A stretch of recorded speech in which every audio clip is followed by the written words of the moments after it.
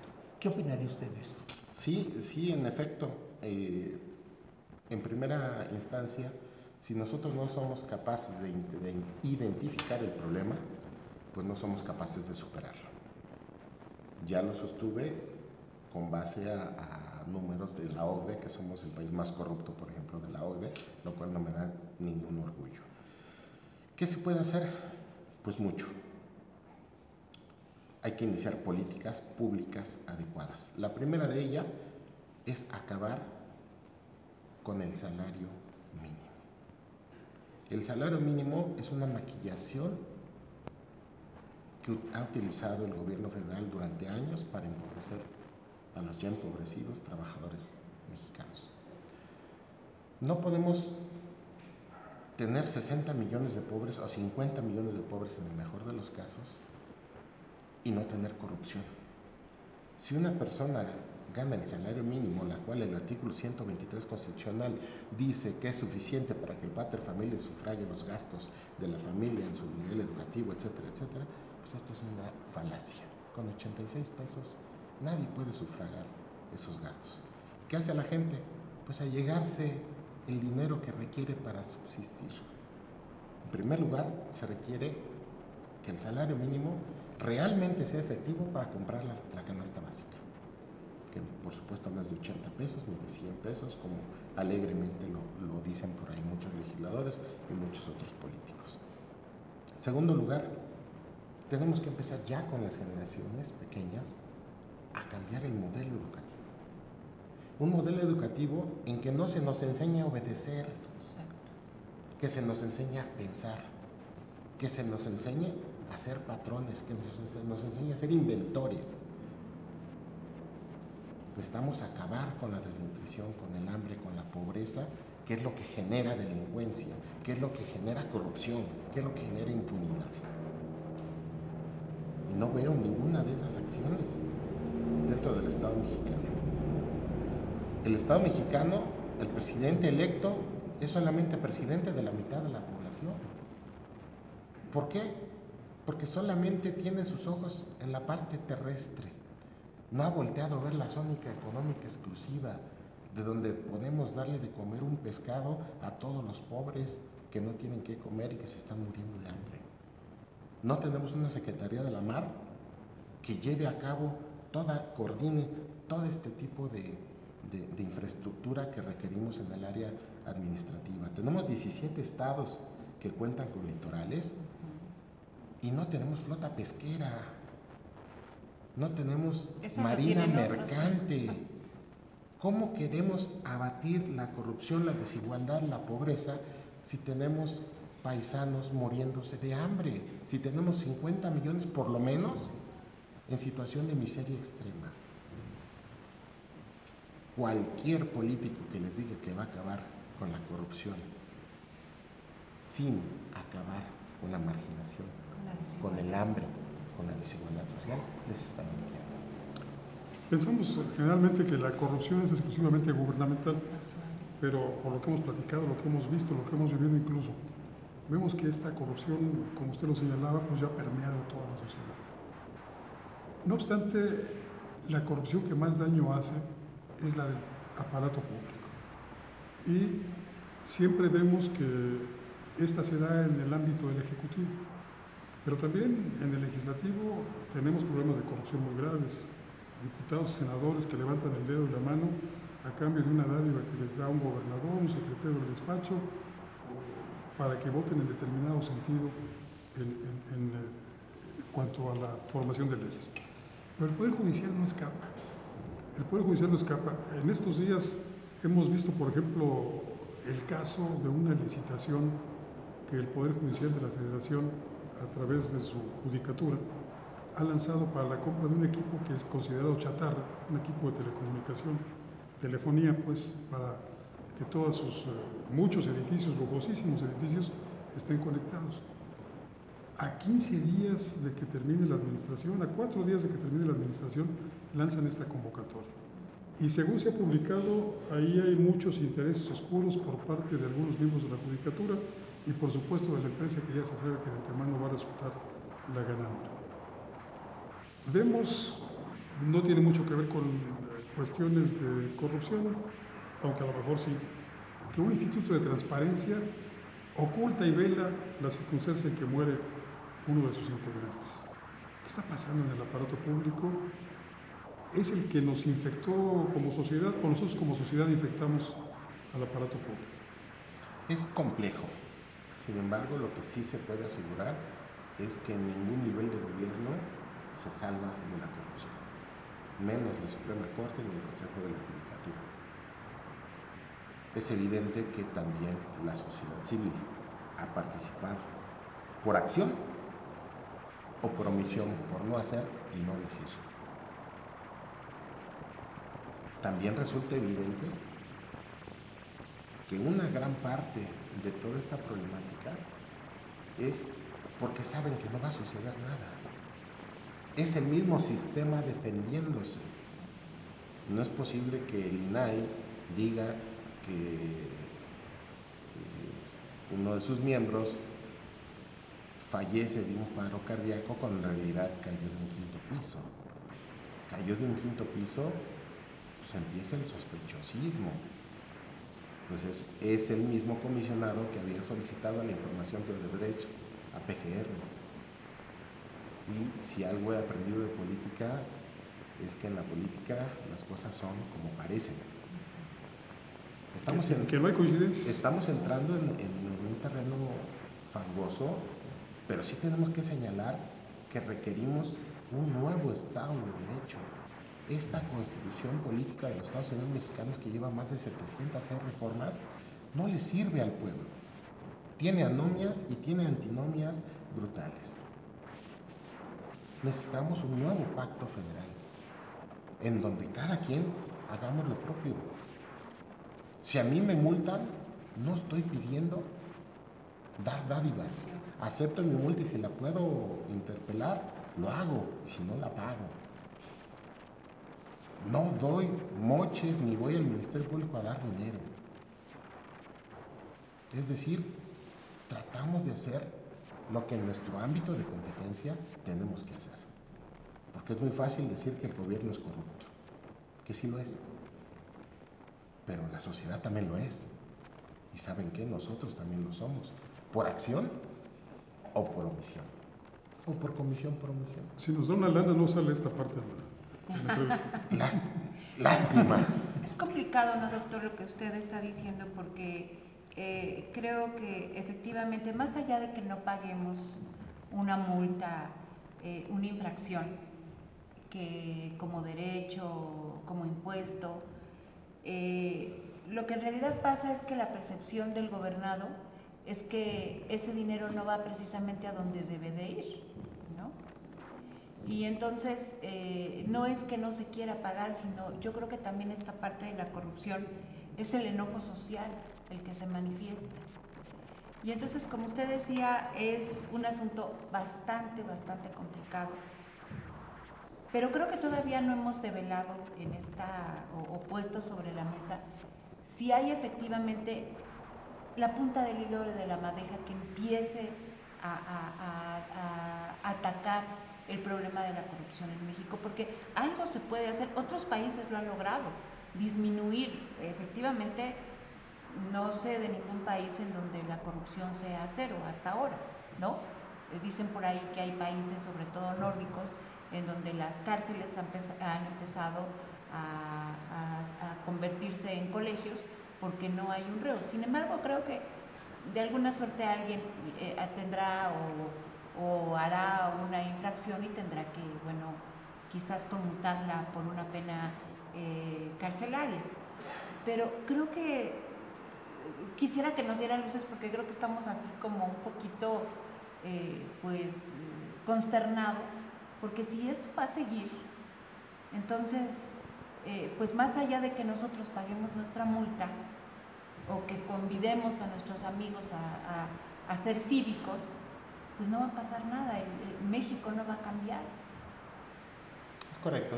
Yo les pregunto a mis alumnos en clase, y creo que es el momento de poderlo poner sobre la mesa: ¿cuánto tiempo tarda una persona en convertirse en un ciudadano de la República? Algunos me dicen 2 años, otros me dicen nunca, otros me dicen 18 años, otros me dicen 20. Yo les digo, no, estamos equivocados. Tarda el tiempo que tarda un bracero en cruzar Estados Unidos. Allá trabajan, allá estudian, allá no tiran basura en las calles, no fuman en la vía pública, no manejan solos por el carril izquierdo. Es decir, allá sí cumplen con las leyes, porque allá se aplica la ley a todos. Y aquí en México todos conocemos a un poderoso, o todos conocemos a alguien que nos va a sacar de nuestros propios problemas. Entonces el problema es mental, porque sabemos que aquí en México las instituciones no funcionan, o funcionan para hacer sistemático la corrupción. En pocas palabras, sí se puede hacer. Singapur lo hizo, pero ¿qué hizo? Fusiló a 1,5 millones de bandidos.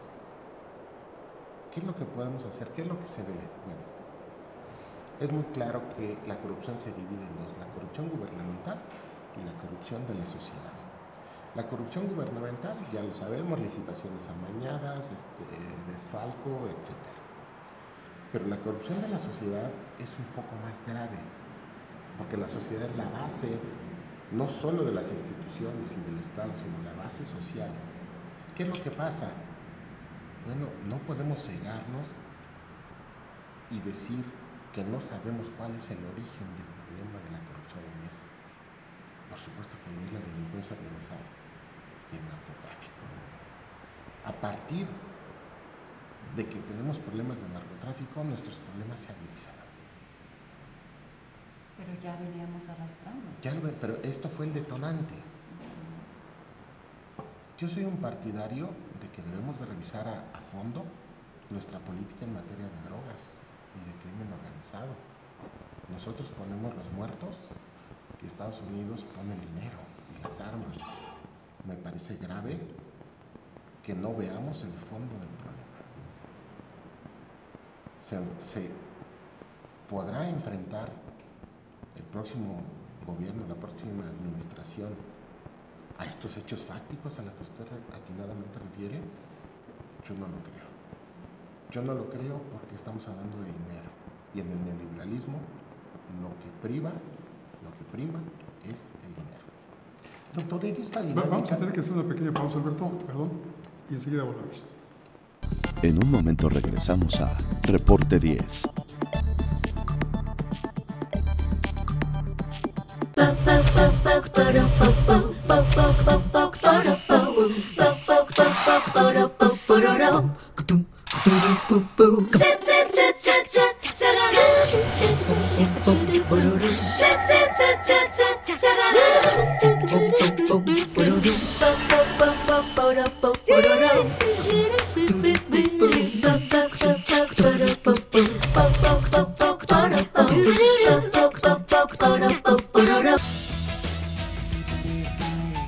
Un gobierno atento, moderno, transparente, honesto y eficiente será posible con el Plan Municipal de Desarrollo 2016-2018.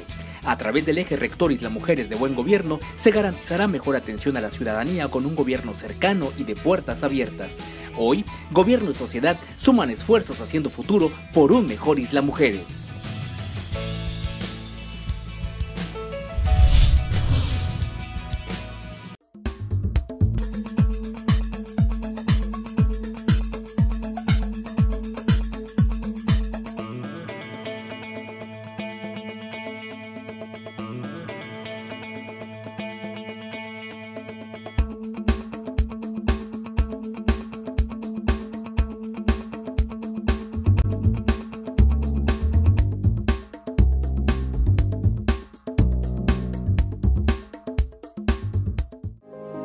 Las cosas que queremos, los proyectos que empiezan, las ilusiones concretadas necesitan una asesoría legal y una base concreta. Notaría 64. Respaldamos tus actos legalmente.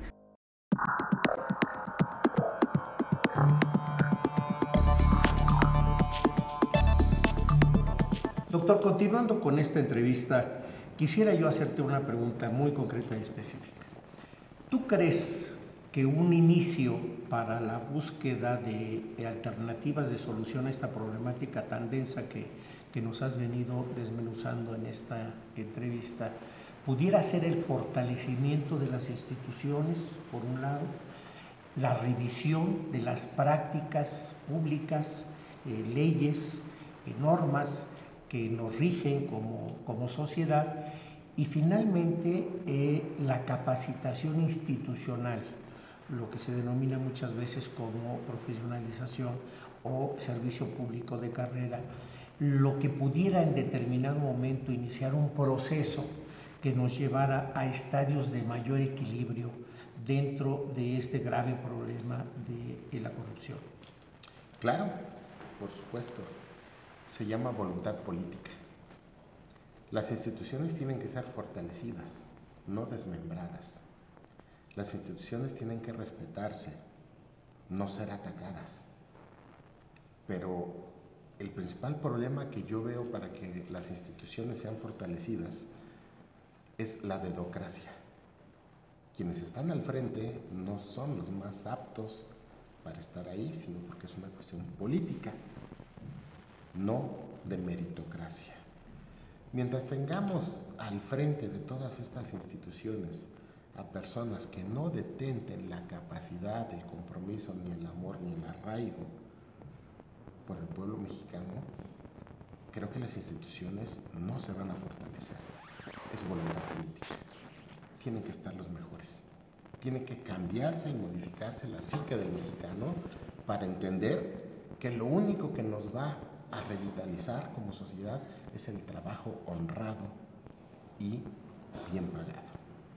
Trabajar, no recibir dádivas, no tenerlos estirando la mano a los pobres para que después voten por mí. Es lamentable, pero pues claro que hay opciones. La opción es tener voluntad política, y la voluntad política tendría que ir en contra de los intereses de la macroeconomía, cosa que yo veo muy difícil. En este país funcionan las cosas porque funcionan simple y sencillamente por las instituciones, pero cuando yo me refiero a que funcionan es porque están ahí. Pero yo le hago una pregunta muy clara. La Suprema Corte, todos los miembros del Consejo de la Judicatura Federal están muy avasallados porque se les dice que se les va a bajar su percepción, su remuneración. Y se han amparado. Y ya empezaron a ampararse, aunque pues son juez y parte al final del día. Pero mi pregunta es, ¿por qué no se ponen o no se pusieron o no se han puesto nunca en ese lugar contra el salario mínimo, por ejemplo? Sí, que también está en la Constitución, ¿no? Porque la defensa que ellos han arguido, no argumentado, sino arguido, ha sido que su salario está contemplado en la Constitución. Está bien. También lo está el salario mínimo. Está bien, pero este es equilibrante. Claro. 86 pesos contra lo que sea que ganen es avasallador, y al pueblo no se le defiende. Ellos van por lo suyo, está bien, que ellos defiendan lo suyo. El problema es que no pueden ser juez y parte. Una magistrada amparándose frente a un juez de distrito que le concede la suspensión para que después diga, siempre no soy parte del problema porque yo posteriormente voy a intentar mi amparo. Es una cuestión de principios, de valores, y yo creo que hay que hacer una revisión en todo sentido. Como parte de la sociedad civil yo asumo mi responsabilidad. Sí, pero mediáticamente también creo que esto es de un impacto, coincidiendo con lo que usted comenta de cómo el poder, ¿no?, va por lo suyo. Lo vimos apenas hace unos días, entre semana, cuando algunos grupos parlamentarios de oposición en la Cámara de Diputados, cuando se hizo la revisión de los artículos en lo particular, pues votaron no al fuero, no se obtuvo la mayoría calificada. Y entonces también es un mensaje a la oposición que no solamente es qué puede hacer el gobierno en turno, el gobierno en el Ejecutivo también, sino cómo es que la oposición está defendiendo estos derechos que creen para ellos han sido ganados y que no es más que un atraco a la nación, ¿no?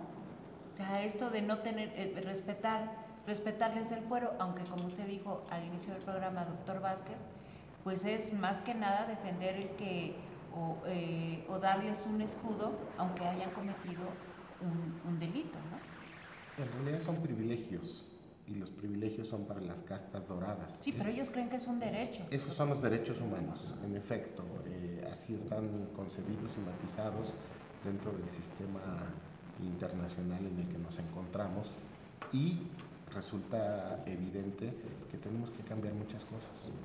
Y como cambiar muchas cosas no nos va a funcionar, pues mejor vamos cambiando la Constitución, un nuevo pacto federal en el que sí podamos iniciar de cero, pero que en adelante cero tolerancia. ¿Usted cree que hay que decirle adiós a esta Carta Magna y empezar de cero? Sí, por supuesto, sí. Hay quienes quisiéramos que esta lucha contra la corrupción comprometida por el presidente, desde ayer presidente de la República, pues fuese tan rápida, pero no correríamos el riesgo de que muchos comenzaran a formar una especie de comités de salud pública para denunciar corruptos. Mire, hay que fomentar las denuncias, pero tampoco depender de ellas. El Estado tiene la obligación de investigar, y no a petición de parte. Tiene la obligación de hacerlo. El problema es que los órganos internos de control pues no tienen la capacidad para verificar el 100% del presupuesto. Y además muchas veces en manos de los amigos, compadres, socios del titular. A eso me refería con que en este país, en las instituciones, no está el que debe estar por méritos, sino está el amigo, está el compadre, está el compañero. El que me va a proteger. Está el que va a proteger los intereses económicos. ¿Es meritocracia? No, al contrario.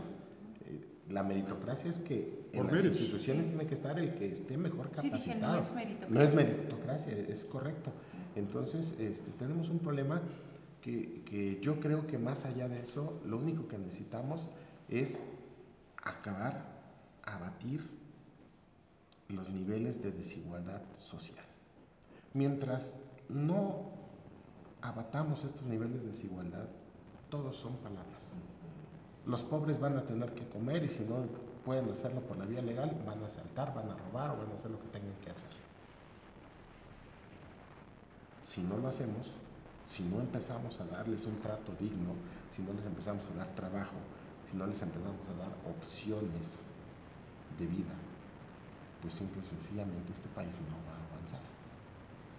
Doctor, ahí estaríamos hablando de justicia social como un elemento necesario para combatir la corrupción. Sin embargo, el tema de la corrupción tiene muchas aristas. Sí. Y en ese sentido, y queriendo retomar la pregunta que hacía Francisco Rodríguez en el sentido de estos posibles comités de salud pública producto de una generalizada acusación a la sociedad y al gobierno, Mi pregunta concreta sería, ¿usted considera que la impunidad, y lo señalaba de alguna manera, es un elemento básico para combatir la corrupción? El combatir la impunidad es un elemento básico para combatir la corrupción. Pero también yo le preguntaría, ¿no es necesario encontrar una gradualidad que permita que la sociedad no se convulsione de tal suerte que se rompan los equilibrios mínimos necesarios para una convivencia civilizada, y en donde convirtamos a una lucha contra la corrupción necesaria, pero que la llevemos a un extremo tal que se convierte en una generalización de confrontaciones y que por tanto haga inviable a una nación? Esto ya lo hemos visto con la doctrina del shock, cuando entró el neoliberalismo a Latinoamérica. Las doctrinas del shock tienen como fin convulsionar a la sociedad, y esta sociedad ya está convulsionada.